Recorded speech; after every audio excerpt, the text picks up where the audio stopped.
Abangan ang isang makasaysayang gabi sa Oktubre dahil inihayag na ng Asia Songbird na si Regine Velasquez ang kanyang one big show bago tuluyang magretiro sa entablado. Ang concert na ito ay inaasahang maging huling malakihang pagtatanghal niya.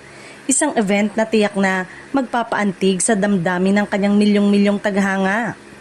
Marami sa fans ang agad na nagpakita ng lungkot sa balitang ito.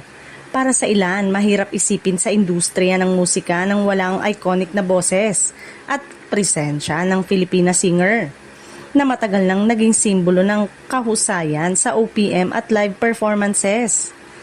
Ayon sa mga ulat, handa si Regine na bigyan ng pasasalamat ang kanyang supporters sa pamamagitan ng isang show na puno ng emosyon, nostalgia at signature hits na minahal ng publiko sa loob ng maraming taon.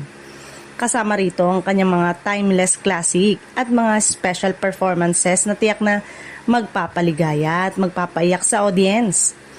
Bukod sa pagtatanghal, balak din niyang gamitin ang concert bilang pagkakataon para ipakita ang kanyang appreciation sa mga taong naging bahagi ng kanyang mahabang karera. Mula sa kanyang team, kapwa-artista, hanggang sa loyal fans na walang sawang sumusuporta sa kanya. Maraming tagahanga ang nagbahagi ng kanika-nalang damdamin sa social media.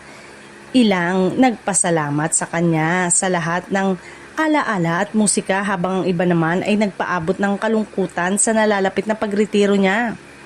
Sa huli, ang one big show ni Filipina singer ay magiging isang makasaysayang pagtatapos sa iconic career na tiyak na mananatili sa alaala ng kanyang fans bilang isa sa pinakamagandang gabi sa Philippine music scene.